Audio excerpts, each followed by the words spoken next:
মানিক মিয়া যে বিয়ে করেছে এটা নিয়ে আজমের বিথি কেন মাতামাতি করছে? এখানে আজমের বিথির সমস্যা কী? হ্যাঁ ভিউয়ার্স, এমনটাই অনেকে কমেন্ট করছে, অনেকে বলছে। আসলে আমি বলবো যে আজমের বিথির সমস্যা থাকবে না তো কি আপনাদের সমস্যা থাকবে? আজমের বিথি কিন্তু মানিক মিয়ার স্টিল ওয়াইফ। একটা জিনিস মনে রাখতে হবে, তাদের মধ্যে কিন্তু ডিভোর্স হয়নি, তাদের মধ্যে কিন্তু বিচ্ছেদ হয়নি।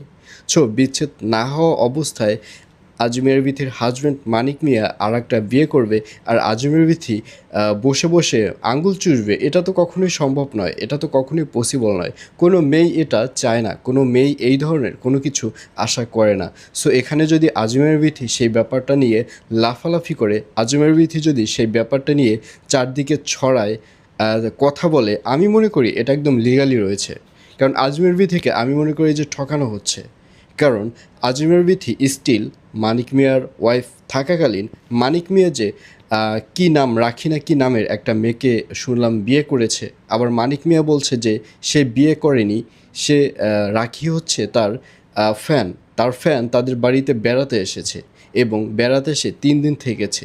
3 দিন থাকলেই কি বিয়ে হয়ে যায়? আসলে মানিক মিয়ার ব্যাপারটা হয়তো এড়ানোর ট্রাই করছে।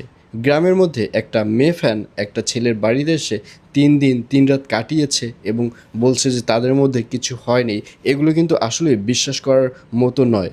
সো আমি পরিশেষে বলবো যে আজমের বিথি আপুকে রিকোয়েস্ট করব যে আপনি ধৈর্য হারাবেন না, আপনি আপনার মতো চলতে থাকুন, আপনি আপনার মতো কাজ করে যান, ইনশাল্লাহ একদিন আপনারই জয় হবে।